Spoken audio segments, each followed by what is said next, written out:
और ये 15 kilometre police के साये में ही आए रामजीलाल के घर सुमन के मकान तक।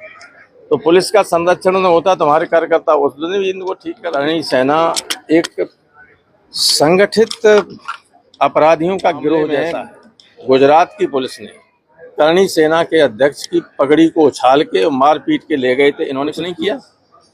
करणी सेना के एक अध्यक्ष को घर में घुसकर लोगों ने गोली मार दी। क्या करणी सेना ने किया?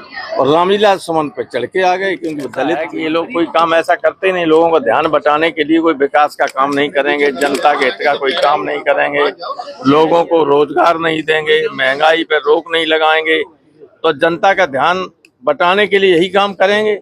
रेलवे स्टेशन का नाम बदलो, शहर का नाम बदलो, बिल्डिंग का नाम बदलो, इसके अलावा इनके पास कुछ है नहीं। देश की आर्थिक स्थिति इतनी जर्जर हो रही है कि 3-4 महीने बाद आज सारा देश जो बहुत संकट में पड़ने वाला है। सर, प्रधानमंत्री 12 साल बाद आरएसएस हेडक्वार्टर गए हैं, क्या लगता है क्यों गए, क्या वजह हो सकती है? ये हम नहीं जानते, लेकिन हेडक्वार्टर तो ऐसा है कि आरएसएस तो इनका माई बाप है। वहाँ नहीं जाएंगे तो सुरक्षित नहीं रह सकता कोई बीजेपी का नेता, इसलिए जाना जरूरी है। अमित शाह जी ने कहा है कि 30 साल तक भारतीय जनता पार्टी को देश से कोई नहीं हटा सकता है।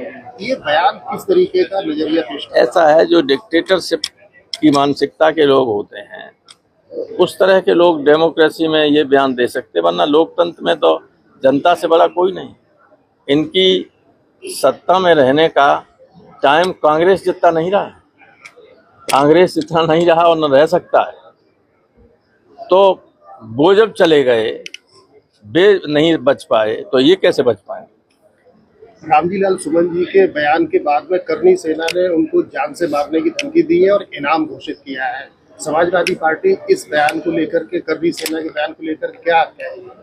देखिए, इसको हमने पार्लियामेंट में भी उठाने की कोशिश की, लेकिन वहाँ आप जानते हो कि बीजेपी की पार्टी जो है उसके एमपी लोग हमें स्वयं करणी सेना के सदस्य बन जाते हैं, किसी को बोलने नहीं देते।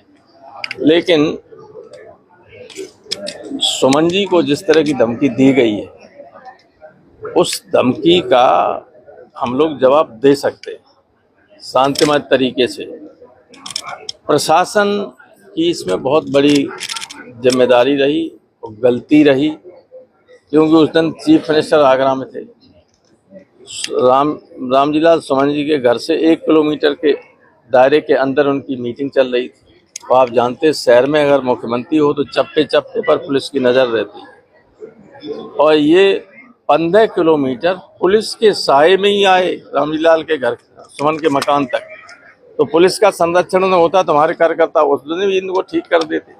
और आगे भी अगर कोशिश करेंगे तो हम लोगों ने बता दिया प्रशासन को, या तो आप सुरक्षा की व्यवस्था कीजिए, नहीं तो हमारी पार्टी वाले लोग, करणी सेना एक संगठित अपराधियों का गिरोह जैसा है। अभी मैंने जब ये कहा था, आपने देखा होगा कि एक मामले में गुजरात की पुलिस ने करणी सेना के अध्यक्ष की पगड़ी को उछाल के और मार पीट के ले गए थे। इन्होंने कुछ किया? कुछ नहीं किया। करणी सेना के एक अध्यक्ष को घर में घुसकर लोगों ने गोली मार दी। क्या करणी सेना ने किया? और रामलीला सुमन पर चढ़ के आ गए, क्योंकि वो दलित थे। तो ये अब बर्दाश्त नहीं किया जा सकता। पीटीए इनको ऐसा करारा जवाब देगा, ये ठीक हो जाएंगे सब।